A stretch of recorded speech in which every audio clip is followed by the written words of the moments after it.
Welcome to legends. സുചിതാറിൻ്റെ അടുത്ത വീഡിയോയാണ്.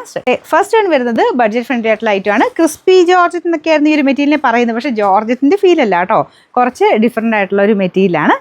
ഇതുപോലെ ഇങ്ങനെ നമ്മുടെ ലിനനൊക്കെ ലുക്ക് തോന്നിക്കുന്ന ഒരു ഐറ്റം. ഫ്രണ്ട് പോർഷനിൽ എംബ്രോയിഡറി വർക്ക് ചെയ്തിട്ടുണ്ട്. ദുപ്പട്ട ഗരോൾ ദുപ്പട്ടയുടെ മോഡൽ തന്നെ കുറച്ചൊരു വ്യത്യാസമുണ്ട്. ഒരു സെൽഫ് വീവിങ് പാറ്റേണും ഒക്കെ അതിൻ്റെ അകത്ത് മൊത്തത്തിൽ പോയിട്ടുണ്ട്. അത്യാവശ്യം ലെങ്ത് ഉള്ള ഐറ്റം തന്നെയാണ് കേട്ടോ. പിന്നെ നമ്പർ AE585, റേറ്റ് വരുന്നത് 699, 699. രണ്ടാമത്തെ ഷെയ്ഡ് ഒരു സീ ഗ്രീൻ കളറാണ്. ഇതിൻ്റെ അകത്ത് കിട്ടുന്നേ ഇല്ല കേട്ടോ. നിങ്ങൾ ഈ ദുപ്പട്ടയുടെ കളർ ഇതിൻ്റെ അകത്ത് കാണുന്നില്ലേ, അതാണ് മൊത്തത്തിലുള്ള കളർ. പക്ഷേ ഇതിൻ്റെ അകത്ത് ഈ ഒരു ടോപ്പിൻ്റെ മെറ്റീരിയൽ ഭയങ്കര ലൈറ്റായിട്ടാണ് കാണിക്കുന്നത്. അങ്ങനെയല്ല കേട്ടോ, നേരിട്ട് കാണാൻ രണ്ടും ഒരേ കളറാണ്. പിന്നെ മെറ്റീരിയലിൻ്റെ ആയിരിക്കാം, മെറ്റീരിയലും ആ ഒരു വെട്ടം കൂടെ വരുമ്പോഴത്തേനും രണ്ടും കൂടെ കോൺട്രാസ്റ്റ് ആയിട്ടാണ് ഇതിൻ്റെ അകത്ത് കാണിക്കുന്നത്. അങ്ങനെയല്ല കേട്ടോ, ശരിക്കും ഈ ഷെയ്ഡ് തന്നെയാണ് മൊത്തത്തിൽ കാണാം. അങ്ങനെ കളർ വ്യത്യാസമൊന്നും തോന്നിക്കത്തില്ല നേരിട്ട്. ഫ്രണ്ട് പോർഷനിലെ ഡിസൈൻ ഇതാണ്. ഇത് ഭയങ്കര ലൈറ്റായിട്ട് അതിനകത്ത് കാണിക്കുന്നുണ്ട്. ഇതൊരു സീ ഗ്രീൻ ഷെയ്ഡാണ്, നല്ല കളറാണ് നേരിട്ട്. ബോട്ടം വരുന്ന സാറ്റിൻ സിൽക്കിൻ്റെ മെറ്റീരിയൽ കേട്ടോ. Number AE584, rate 699. രണ്ടാമത്തെ ഷെയ്ഡ് വരുന്നത് ഡാർക്ക് ആഷ് കളറാണ് കേട്ടോ, നല്ല കളറാണ്. ഇതിൻ്റെ അകത്ത് ആ ഒരു കോമ്പിനേഷൻ്റെ ഭംഗിയുണ്ട്. ഈ ഒരു ആഷും പിങ്കൂടെ എന്ന് പറയുന്നത് നല്ലൊരു കളർ കോമ്പിനേഷൻ.